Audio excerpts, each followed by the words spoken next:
So basically, I'm sitting on my couch, my little love seat couch, and Marley's right next to me looking out the window. And I think that I'm basically all the way down. I think that I'm basically all the way back from the trip. But I'm looking at Marley as he looks out the window, and I'm like, I'm seeing this dimension on his coat, on his black fur. I'm like seeing it, and it's weird because it the texture of it looked like I didn't know what it would feel like if I touched him. So, but I also knew that I'd never seen this like dimension on his coat before. So I'm looking at it. I can't really put my finger on like what this is. And then I realized, oh shit, I'm like connecting to this person because he is much more than a cat. He is a god, and he's much more than a god. And but I got the image in that moment. As I start realizing it, I got the ancient Japanese artwork. It came straight to my conscious, my psyche, and it was a depiction basically of Ryuji or Ryo, however you prefer to say it. And it's basically a dragon serpent that we've all seen in a million different pieces of art. But looking at my cat as this deity was super trippy because as I noticed this, I can see it more clearly. So his black hair has become like scaly, like a 3-dimensional scale that's also made of light. Like it's not physical in the sense that we're used to. It's made of light, but it's physical in that sense. And so it's like a 3D neon. He's like a 3D neon monster, but a god monster of love. It's only good vibration, only positive beingness. And this is me thinking, oh, I've got to be sober now. Right? But no, that was like the last little frame of the trip where I wasn't sober just yet. But that was how I landed. And so right after that, I like hugged him so hard and I took him outside because the whole trip he had been trying to get outside. And yeah, that was my little magical moment, realizing that my cat is much more than a cat and even much more than that. And it was beautiful. I haven't ever had an experience like that with my cats. And I've got a million stories with them, but I haven't ever seen them more for who they are like that. So it was beautiful. And just, I can't leave my beautiful girl cat Leah out of the story. She was with me the whole way, but she just looked like her infinite self, the one that I'm used to, because she always comes on these journeys with me. It's like as soon as I pull out whatever the sacred medicine is, she's right there next to me, ready to go. And she has this look on her. She has this look to her of her being, which is like, let's go fly. It's like she becomes an eagle and she's like, let's go be infinite. And in my trips, I can see these aspects of her. She doesn't look just like a cat. She looks like she could fly if she wanted to. And with that though, I get that like consistently every trip with her, and it doesn't matter what I'm on, to the point where now I'm like, I thought that this was something that I was making up in my mind as like my imagination, but I actually think that that's just more of who she is, you know? I think there's a reality where she is more infinite and she can turn from a cat into a snake into a eagle or whatever. But it's trippy. I've tripped with a lot of cats and never have I met one like her who's like ready even when I'm not. Even when I'm like I'm too tired and she's like, "No, you're not." But so that was my little beautiful moment with the cats. But yeah, this was I didn't have a plan of like I want to have a trip today.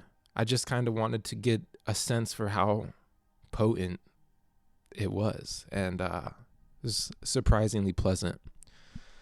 So I look forward to many more mornings like that.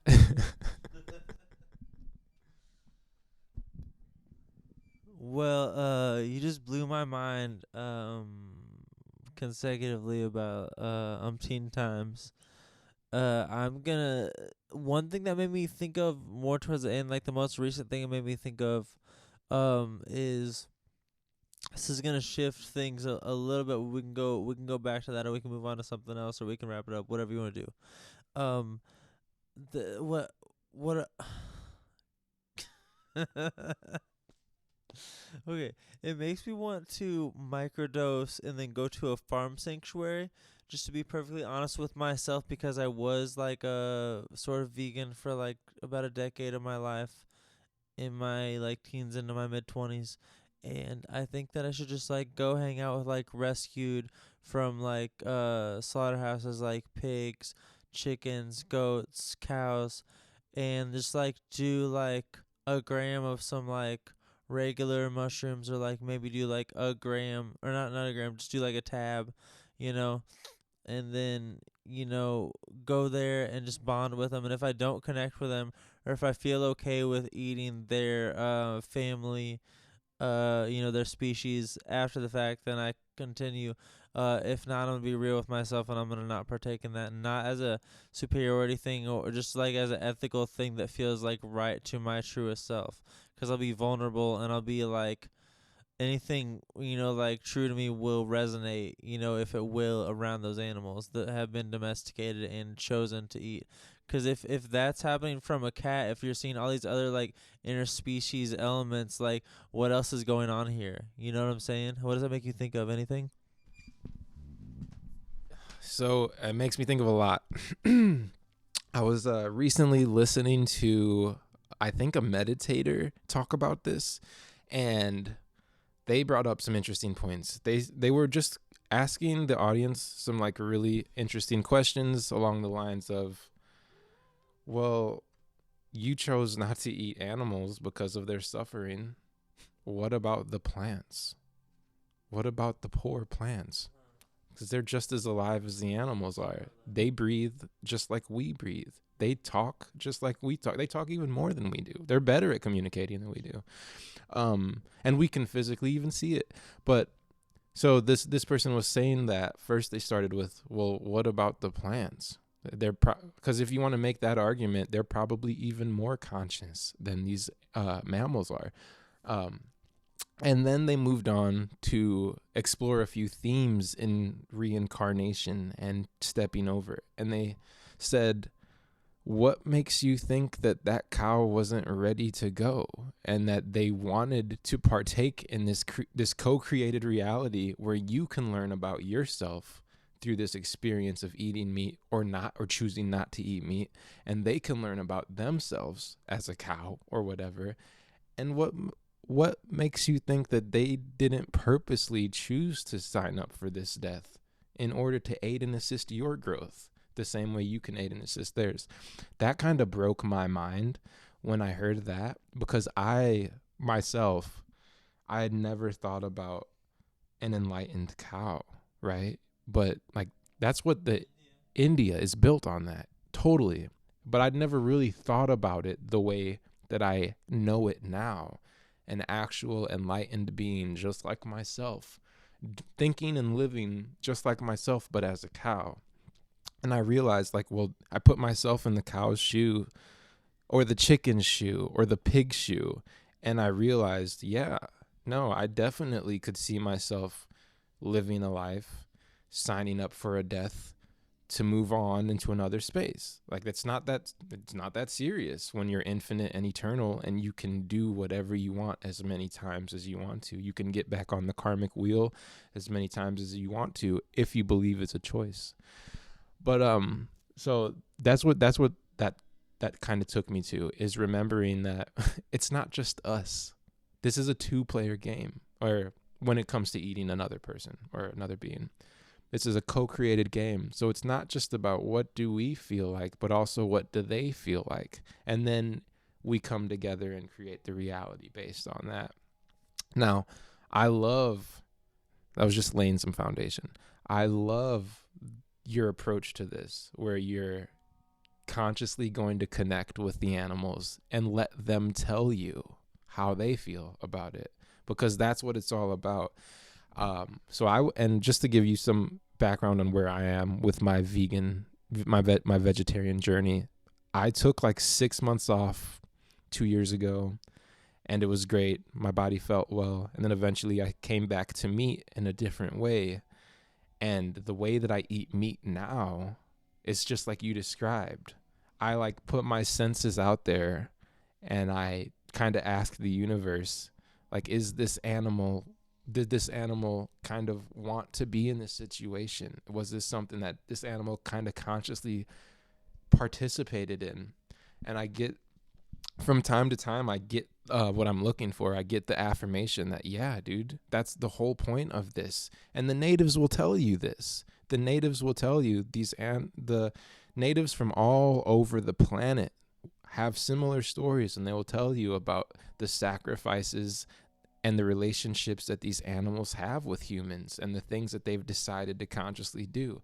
Us as Westerners, that's completely out the window. We're gassing pigs in gas chambers. We're slitting throats in all these different meat factories. But the way that a Native American tribe ate meat, they said a prayer with their meat. They used every part of the body. There was this relationship of recognizing that I am this same animal. And so I think that as long as you can align with your knowingness of knowing that you're eating yourself, and you can talk to yourself, the animal being your other self, as long as you can align with that, you will find what works for you, and you will find also what doesn't work for you in this little relationship game. So that's all to say, I think you're on to it the right way. I think you're onto something. I think you couldn't approach it in any better of a way. Like that's the whole, for me and meat, that's the ideal realization of being present and aware of what you're doing. And I've been trying to share this with other people, and dude, you wouldn't believe the amount of literal laughing in my face that I experience when I tell people, friends of mine, that I view animals like I view myself, as a living being with dreams and consciousness. You wouldn't believe, like, what's 2023, and there's still so many people that just don't agree with that. They can't see the enlightenment in other beings. But we everyone's seen like a dog like kicking in their sleep, like obviously having like a dream. And like clearly cats are smart enough and pigs are clearly smart enough, and I'm sure there's other species that I'm not aware of are clearly intelligent enough to dream. Like think about, like, apparently like whales are super smart and elephants are super smart. They must dream. I mean, like elephants have, like, as a more scientific background, can we at least delve a little bit into the wonder? It has nothing to do with spirituality. It doesn't even have to pertain to that, but like just the wonder and like fascination behind like rituals of other animals. Like some animals take psychedelics, like take mind altering hallucinogens. A lot of different species take their version of that. Apparently the koala, its entire diet is what is it? What do koalas eat? Eucalyptus. It gets them high as a kite, and so they sleep like 23 hours a day, and the hour a day that they're awake, they're just chewing on edibles, basically. Which I find really interesting. There's other more extreme versions of this, and then there's certain animals that you can extract certain qualities about their like fluids that they secrete that you can get you high. That's a thing as well. Like for a moment, my in-house scientist is gonna discuss like what he finds interesting about that topic. This is going to be all over the place, but I'm excited. So That's a cool little umbrella conversation. it is a cool little umbrella of concepts, because, so I guess I'll lay some groundwork. We know that like pigs and dolphins are good at math, but those are just two examples. Pigs, dolphins that are really smart that come to my head. But also, there are crazy experiments going on right now with just dogs and cats that are showing that they may not be like as mathematically inclined, but they have an emotional intelligence that is beyond this world. So much to the point, there's some studies, I would have to look at them to give you more details, but there are like studies playing on how cats and dogs are so predictive of our behaviors that it's borderline psychic, right? They're so predictive, and we know this. Like when you've been at somebody's house when their dog hears the car pull up or whatever, they're predictive of these things. But we're seeing that oftentimes they know what we're gonna do well before we do, and they prepare for it. And it's that stuff blows my mind. Now, something a little more out there that's still very speculative. I don't know how much hard science is behind this, but there's enough attention to where I've been wanting to spend some time with whales. So there is this ancient story. I'm not sure where it originates. I'm not sure if it's from Egypt. I'm not sure it's from Atlantis, but I know that they play into each other. And so the idea is that whales are the smartest mammals on the planet. I think they're the biggest, right? So they're the biggest and the smartest. But the reason why they're the smartest is because the idea is that they're essentially a memory bank. They are like a form of, they catalog and hold on to the memories of Earth and civilizations and how empires have been built and fallen. So here's what's crazy. The stories from Atlantis and Egypt talk about these. They talk about these structures that they built, and in these structures, they built them from the ocean, connecting the ocean into the land. They make it so that the water comes into the land, into these coliseums, so that any kind of fish or a dolphin can follow the path of this created path into the coliseum, and boom, they're now on the earth, and people are in the coliseum there to talk to the aquatic life, basically. So if you can picture a big coliseum, not necessarily a Roman one, but just the coliseum, like a sports field, if you would, where you can be a spectator, like SeaWorld almost, actually, but even bigger, where you can be a spectator and animals can come and swim in there. So some of these stories talk about how people were able to really converse with dolphins. Yes, interspecies dialogue, and I'm not sure. I'm still learning about this stuff. I'm not sure if they mean they were physically speaking or if it was a mental download where they're energetically sharing information. I'm still learning about this stuff. I'm not sure, but there's so many stories about it that it's apparent to me something was going on here. And not only were people conversing with dolphins, they were really tapped into the whales. There was something about the wisdom that the whales hold on to, and they in a lot of these stories they refer to the whales as being like record holders, wisdom holders, similar to the idea of the Akashic records, the place that holds all of the information for everything. Whales, they say that whales do a similar thing, but for Earth, specifically for Earth, where they record the frequencies, they record the things that happen around them, and they hold them. Now, it gets even deeper. And I am really off the rails with remembering who delivered this info to me. But basically, there's an idea that once we become conscious enough as humans, we'll be able to ask the whales for our history.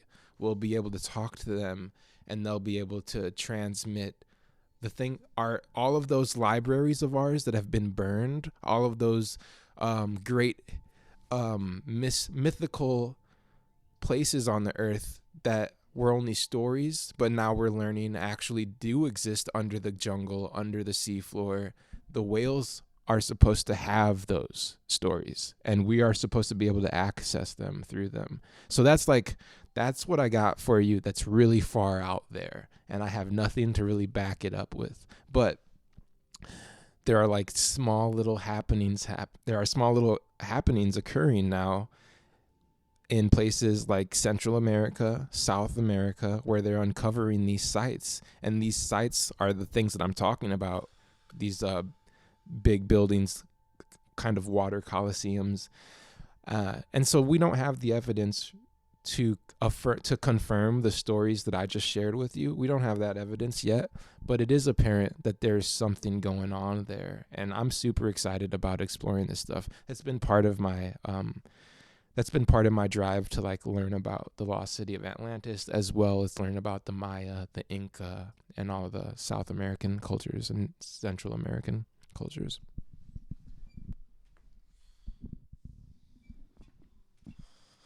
Would you like to briefly discuss the mountains, the stuff that was found in the mountains? Or you think that is that a tired topic, or do you find it interesting enough to bring up? Because I think it's really cool and semi adjacent as far as we talk about like wild stuff that's been going on that's out of reach of the like nobody today knows about it in the modern world, things that are going on. Yeah, so I was gonna try to bring up the one that we found recently.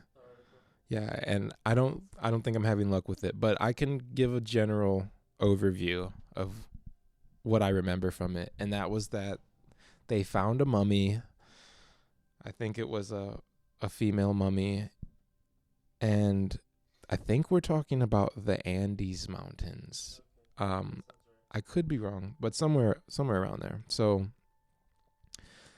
this mummy, oh yeah, they did hair tests on the mummy, and they were able to deduce what kind of compounds, drugs, and substances this person was using.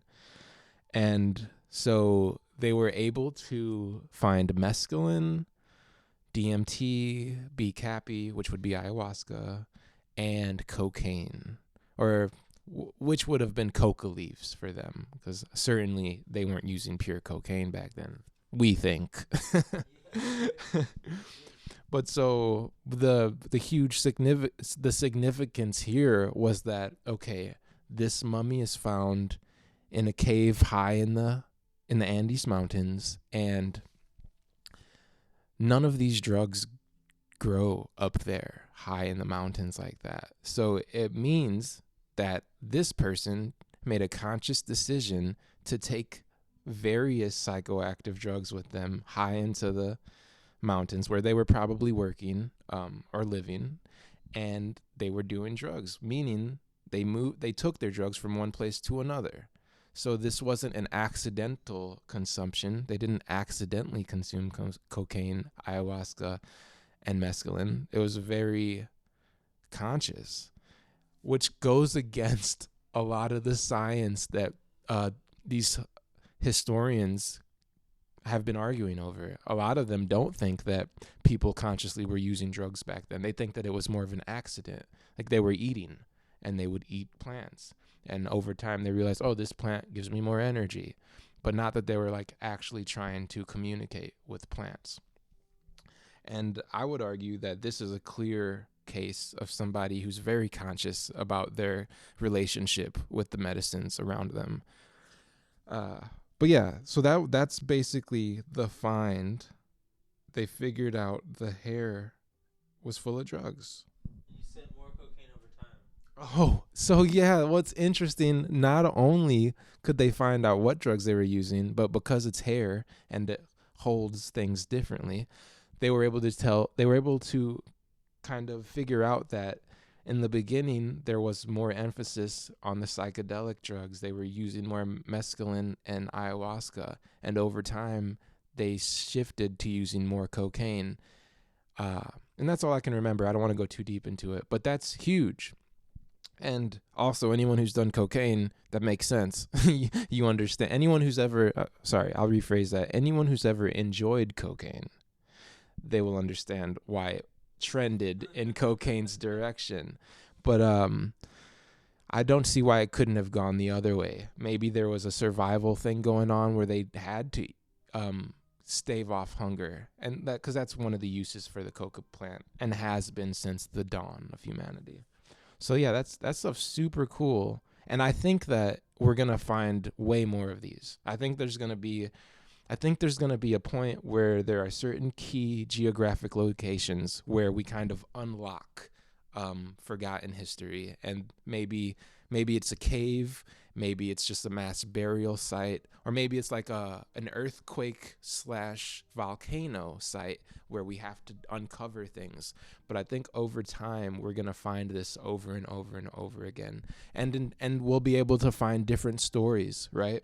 Like maybe in another case, they didn't use as much cocaine and they used way more mescaline, and maybe in another case they were cannabis. They were more of a fan of cannabis type plants. But I'm excited to find this stuff out. So what the whole bringing stuff that isn't known to grow in the region of the mountains, bringing it to the mountains, it tells me that it's like perhaps a deliberate like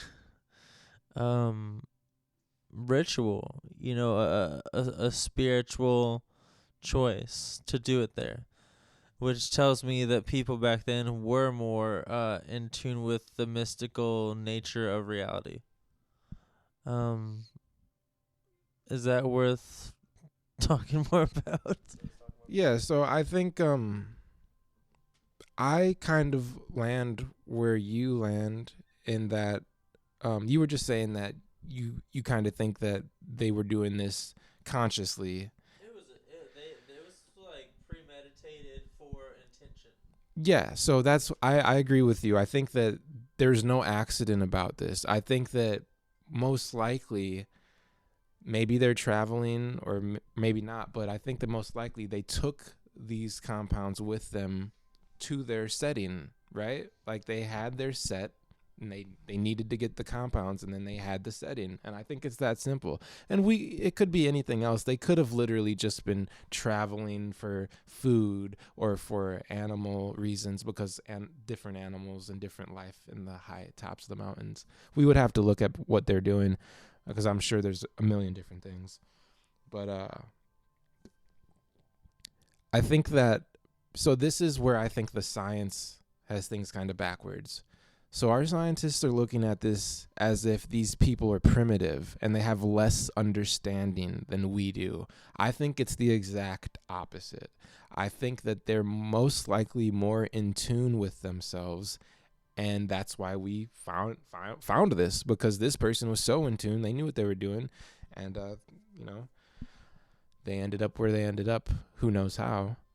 But I don't think that the people of the past were just stumbling all over themselves, figuring it out like they had just so let's say they had just crossed over from being one of our distant monkey relatives to being a humanoid, more human species. I don't think that's the case. I think that they were much more aligned with the earth frequency.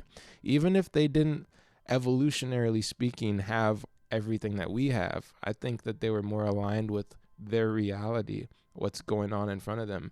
And I think looking back into ancient cultures, that's a theme we'll learn. I think over time, as we uncover this stuff, all of this lost history, I think we'll learn that we've had it wrong for the last however many thousand years. It's not that they were dumber than us, but we're the dumb ones. Because we lost our connection to everything. So that's where I think these revelations are really headed. Okay, so I just wanted to clear some things up. They found 22 mummies. It wasn't just one mummy. And yeah, the big realization here was that over time, their drugs of choice changed. And so it was clear that by analyzing the hair test, it was clear that in the beginning, ayahuasca and mescaline were their favorite drug of choice. That was what these mummies were using. And then there was a time they were able to kind of deduce that one of the empires fell and another empire rose. And during that time, the drug of choice changed from ayahuasca and mescaline to coca leaves. And so this is crazy to me to think about, because we know that when one culture or one civilization is conquered by another, what do? What's the first thing they do? They erase their religion. That's what they do. So in this case, I guess they would have been erasing mescaline and ayahuasca and turning towards coca leaves. Also interesting to note, during the times of these nations being conquered, it wasn't just that they would erase religion, but sometimes they would also let parts of the religion remain. So that's why you have in history, there are Catholics who worship Christ and Mother Ayahuasca. And to them, Mother Ayahuasca is the Virgin Mary, because they literally took these two different religions, or spiritual practices rather, and they merged it to become a kind of actual religion you would teach to other humans or whatever. So I just wanted to get that out of the way.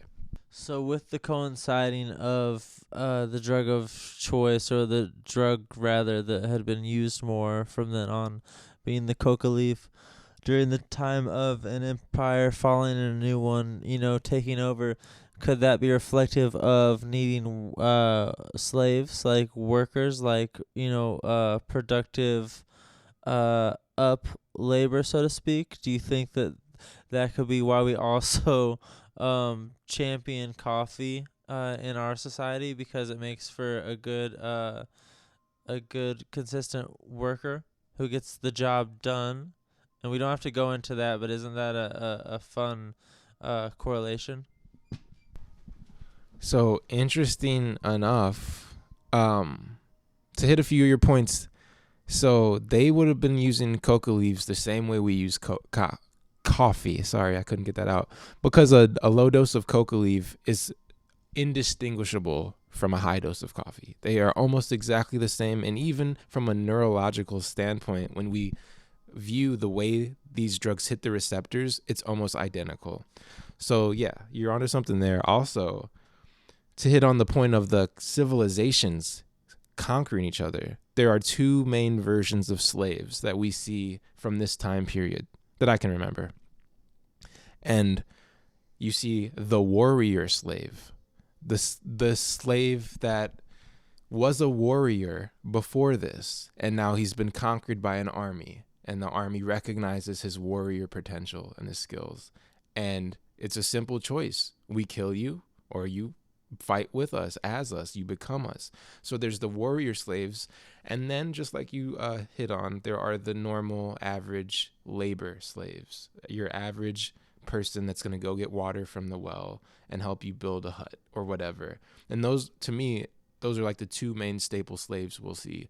But yeah, there's a lot of that happening in these communities. These men were very powerful people. They're very conscious people. We know that if they're using ayahuasca and mescaline. So they would have had to very consciously make a decision. Do I want to go with the path of least resistance, be a slave, and hope that I can escape at some point? Or do I want to set an example and let my family die as a proud man? Which back then was a respectable move. It's like the Japanese that would rather have a self-righteous suicide. So, yeah, interesting stuff there. So, do you think, building off of that, do you think that the fear of death that is definitely a cultural phenomenon that we don't really like to look at in our society in the West is a reflection of the, like, funeral service being the main way that we carry out a procession of loss, whereas in previous civilizations, like from thousands of years back or however long, there was more respect for the passing on, and because there was more tie to superstition and mysticism and just spirituality and nature and that sort of thing. Do you think that, like, thousands of years ago, people really honored the dead more, and so there was more attention paid to it, and therefore less of a fear of death? Because in a lot of tribes and cultures, there was like the ritualistic passing of into adulthood, where you take some sort of plant medicine to gain insight into being a full person or what have you. What does that make you think of anything? So this is something that I'm always thinking about when we have these conversations, because I don't know how these ancient people really felt about their own personal death. But we do have some reflections to look at.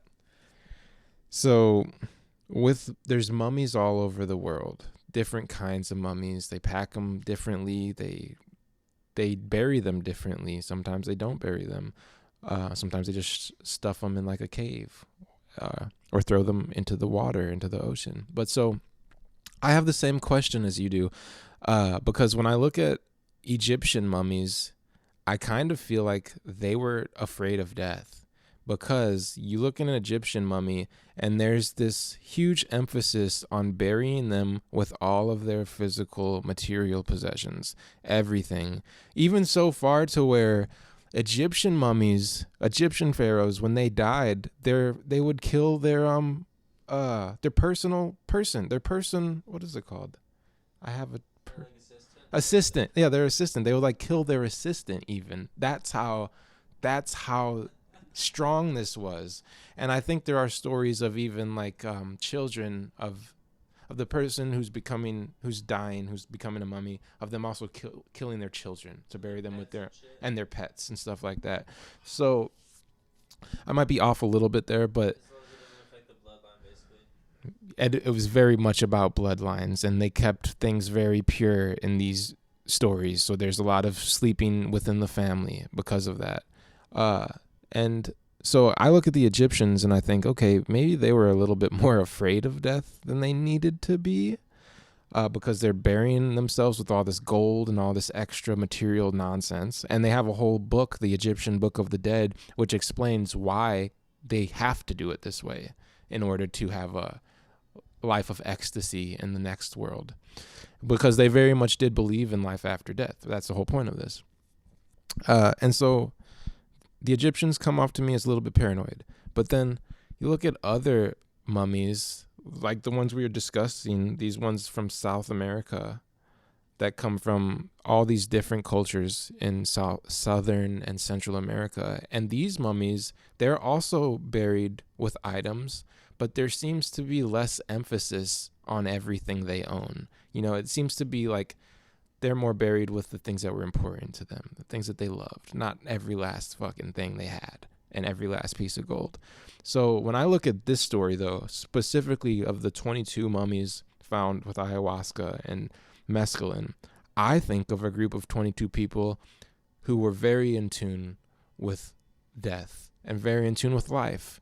And maybe they had fears of it in the way that we all do, but I think that in comparison to like the Egyptians, these South American mummies were probably not all that afraid of crossing that border. Because when you do ayahuasca and you do mescaline on a regular basis, you begin to realize you were dead the whole time. You were alive the whole time. It's just an arbitrary part of this video game we're in, right?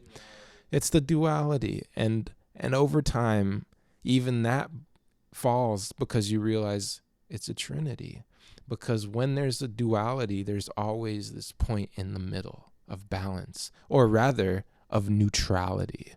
So when you discuss a duality, there's actually every duality, no matter what duality we're talking about, every single duality is actually a trinity.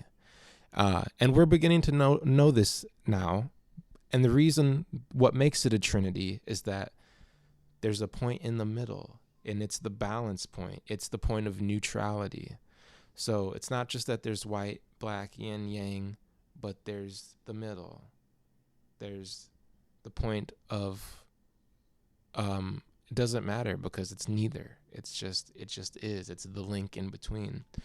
I've been trying to help a lot of my friends see this, because I see some of my friends struggling with like their own dualities in their life, where they're like, it's got to be this way or that way, or this way, good or bad. And I'm like, oh, you're forgetting there's a middle of neutrality, of balance.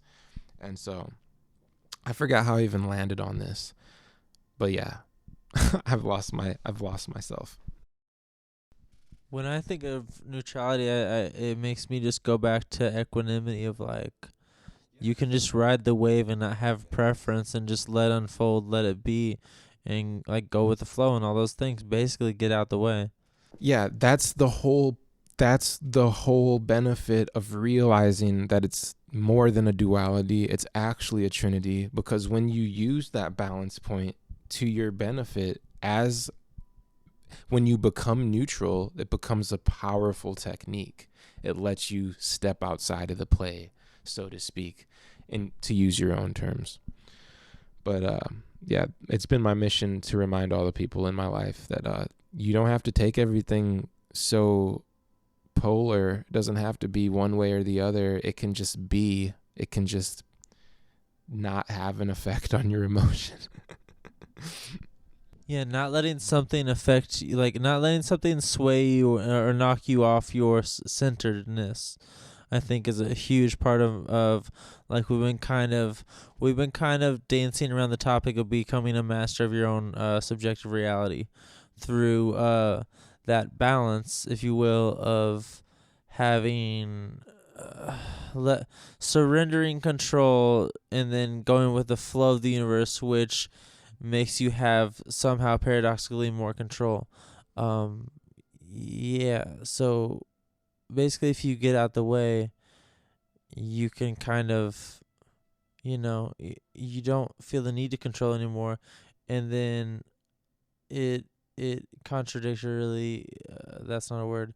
It gives you all the control in the world. What do you think about that? Well, that's the thing people who are control freaks don't understand, is that the power, when you give in and surrender and let go, it's not that you're like giving into some other power. You're giving into your natural power, and you're letting go to you're letting your higher self kind of take the wheel and let things manifest or progress or whatever. But yeah, no, it's a tool. Realizing that there's a balance point, realizing that you can remain neutral, realizing that it doesn't have to be so, it's more than a two-sided coin. That is a tool. It's a very powerful tool, and it's one that it took me some time to start using, because I knew I could have used this tool 10 years ago. I only started using it 5 years ago. I don't know what that's all about, but I see that now in other people, and so I've been trying to share this with them. Like, dude, it's a trinity. It's literally a trinity. It's not just a duality. I haven't had anyone fight me on that either, because the moment you describe it to somebody, it clicks. It's like, oh, duh. How could it be a duality? How could it just be two? There's always the interlinking. So, and this wasn't something that I just discovered. Somebody shared this with me a long time ago, and it did not click. And over time, it did click. Now, when you say that there's more than two sides to look at something, more than just duality, there's like at least three different sides. That just makes me think of how there's different angles, how you can like take the world and look at it from a different angle, any type of subject, and you can. I mean, I guess where my mind goes when I think about that topic is that's why psychedelics are so important, is because they literally all they do is shift your consciousness, and then no, they expand your consciousness and then they shift it, because it gives it more room, more breathing room, more space, and then it's able to shift it. And what's good about psychedelics too is it's not like what people who've never tried them or are afraid to try them or both might think, and that you like do it to get fucked up, and then like you forget everything, and then like the next day you're like, oh, what was that about? This is like insights that stay with you, that are lingering in your mind, that you're like, oh, these are applicable and I can integrate them to my real life to make me a better version of myself and make me a truer version of myself. Like, you get so many benefits if you just surrender and let the medicine sort of like heal you. And I know so what would you say specifically about DMT in regards to healing, its healing powers, if you just let it be? So it's an incredible tool for healing. I feel like that's one of its favorite games to play with people.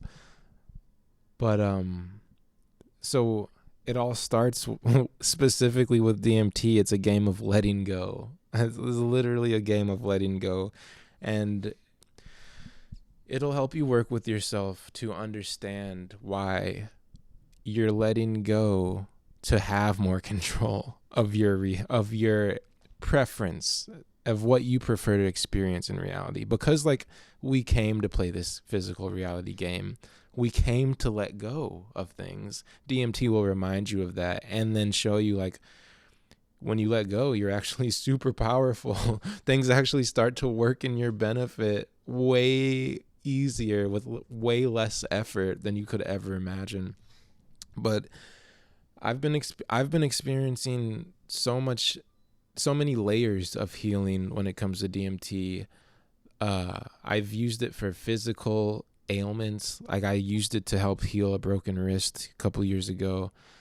But lately these days I'm like using it.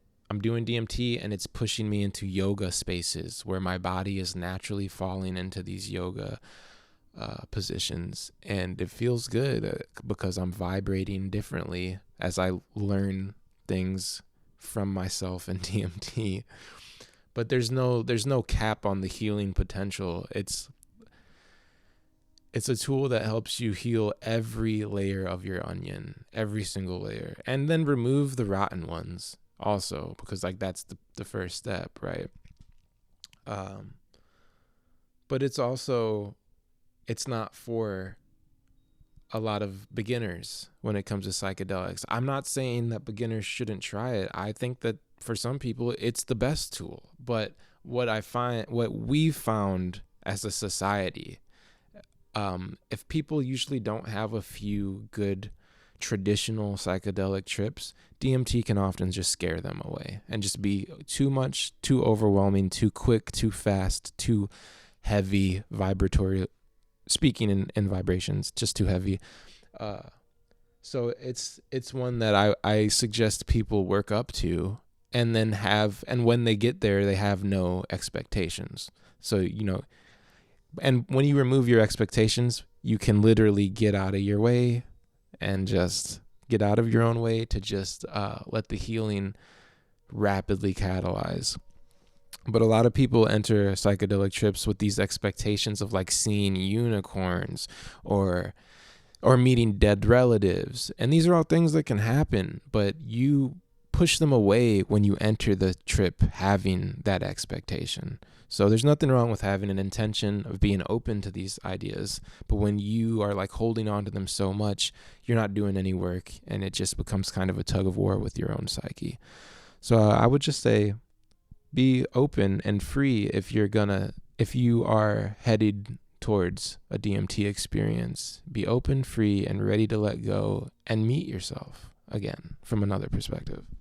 I find that in the residual effects and the sort of like extended afterglow of the following week after doing taking a trip, you know what I'm saying? Is it reminds you how powerful surrender can be.